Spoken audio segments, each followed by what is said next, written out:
بسم اللہ الرحمن الرحیم۔ السلام علیکم۔ ایک استاد صاحب نے کلاس میں موجود جسمانی طور پر ایک مضبوط بچے کو بلایا اور اسے اپنے سامنے کھڑا کیا، اپنے دونوں ہاتھ اس کے کندھوں پر رکھے اور پھر اسے نیچے کی طرف دبانا شروع کر دیا۔ وہ بچہ تگڑا تھا، وہ اکڑ کر کھڑا رہا۔ استاد محترم نے اپنا پورا زور لگانا شروع کر دیا۔ وہ بچہ دبنے لگا اور بالآخر آہستہ آہستہ نیچے بیٹھتا چلا گیا۔ استاد محترم بھی اسے دبانے کے لیے نیچے ہوتے چلے گئے۔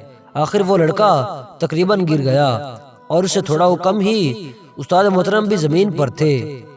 اس کے بعد استاد صاحب نے اس بچے کو اوپر اٹھایا، اس کو سیٹ پر بیٹھنے کو کہا اور کلاس سے مخاطب ہوتے ہوئے بولے، میرے عزیزوں، جیسا کہ آپ نے دیکھا مجھے اس بچے کو نیچے گرانے کے لیے کتنا زور لگانا پڑا۔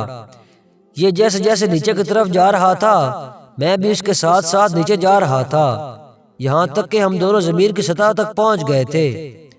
استاد محترم اس کے بعد رکے، ایک لمبی سانس لی اور یوں گویا ہوئے، میرے پیارے بیٹوں، میری ایک بات ہمیشہ یاد رکھنا، ہم جب بھی زندگی میں کسی شخص کو نیچے گرانے یا دبانے کی کوشش کرتے ہیں تو صرف ہمارا ہدف ہی نیچے نہیں جاتا بلکہ ہم خود بھی اس کے ساتھ ساتھ زمین کی سطح تک پہنچ جاتے ہیں، یعنی ہم انسانیت سے گر جاتے ہیں۔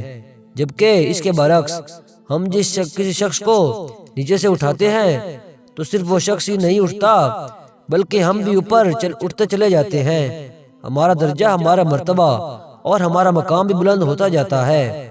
میرے عزیز دوستوں، با کمال انسان کبھی کسی کو نیچے نہیں گرایا کرتے بلکہ وہ ہمیشہ گرے ہوئوں کو اٹھایا کرتے ہیں اور ان کے ساتھ ساتھ خود بھی اوپر اٹھتے چلتے جاتے ہیں اور اللہ تعالیٰ انہیں مزید بلندی پر لے جاتے ہیں، اور یہی ہمارا دین اسلام بھی درس دیتا ہے۔ اللہ تعالیٰ ہمیں خدمت خلق کرنے کی توفیق عطا فرمائے، آمین۔